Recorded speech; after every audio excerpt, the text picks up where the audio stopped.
தமிழ்நாட்டுல இருந்து ஆந்திராக்கு கல்யாணம் பண்ணி கொடுத்தாங்க. என்னோட தாத்தா பாட்டியோட பூர்வீகம் எல்லாமே ஆந்திரா தான். தூரத்து சொந்தமான ஒரு மாப்பிளைக்கு தான் என்ன கல்யாணம் பண்ணி கொடுத்தாங்க. ஆனா ஆந்திரா எனக்கு புது ஊர் தான், புது சரௌண்டிங்ஸ் தான். அங்க ஒரு டைம் கூட நாங்க போனதே கிடையாது. ஏஜ் கம்ப்ளீட் கூட பண்ணல, அதுக்குள்ள அவசரம். தங்கமான மாப்பிளையா, பொறுமசாலியான மாப்பிளையா, இந்த மாப்பிளையை விட்டா கிடைக்காதான். ஒரே பையனா, நல்ல ஒரு வெல் செட்டில்டான ஒரு ஃபேமிலியா, அதனால அவசரமா என்கேஜ்மெண்ட் நடந்துச்சு. என்கேஜ்மெண்ட் எல்லாம் முடிஞ்சு 3 மாசம் கழிஞ்சுதான் கல்யாணம். மாப்பிளை ரொம்ப ஷை டைப்பா இருப்பாரு. நாம ஏதாவது கேட்டா மட்டும் தான் பதில் சொல்வாரே தவிர கலகலப்பா பேசுற ஒரு கேரக்டர் கிடையாது.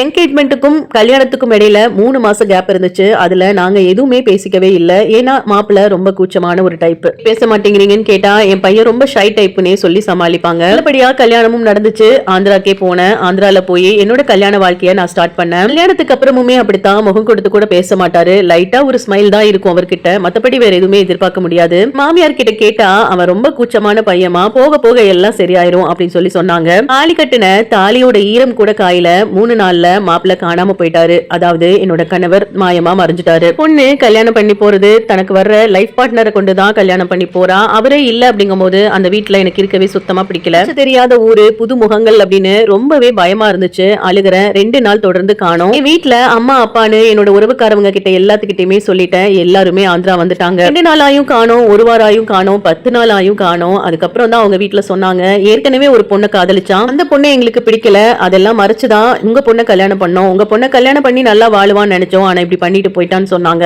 அப்பதான் எனக்கு புரிஞ்சுச்சு, மாப்பிள்ளையே என்கிட்ட முகம் கொடுத்து கூட பேசல அப்படிங்கிறதுக்கான அர்த்தம். வாரம் கழிச்சு விரும்பின பொண்ணையே கல்யாணம் பண்ணிட்டு வந்தாரு. எனக்கும் என் குடும்பத்துக்கும் ரொம்பவே ஷாக் ஆயிருச்சு.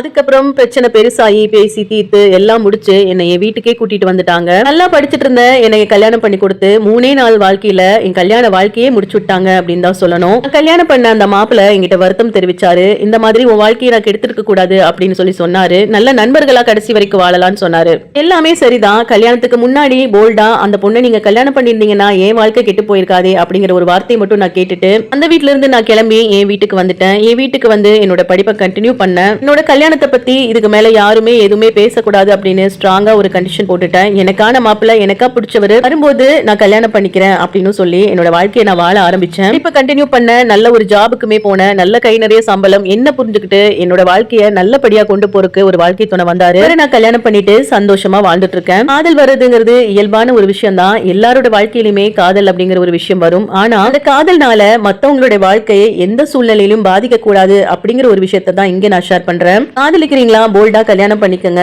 இல்ல பெரியவங்களுக்காகவும் பெத்தவங்களுக்காகவும் பயந்துட்டு 3வது ஒரு பர்சனோட வாழ்க்கையை கெடுக்கிறதுங்கிறது இந்த விதத்திலயுமே நியாயம் கிடையாது. இது இன்ஸ்டாகிராம்ல ஒரு சிஸ்டர் ஷேர் பண்ண சொன்ன ஸ்டோரி. இது அவங்களுக்கு என்ன சொல்ல விரும்புறீங்களோ அது கமெண்ட்ஸா கன்வே பண்ணலாம்.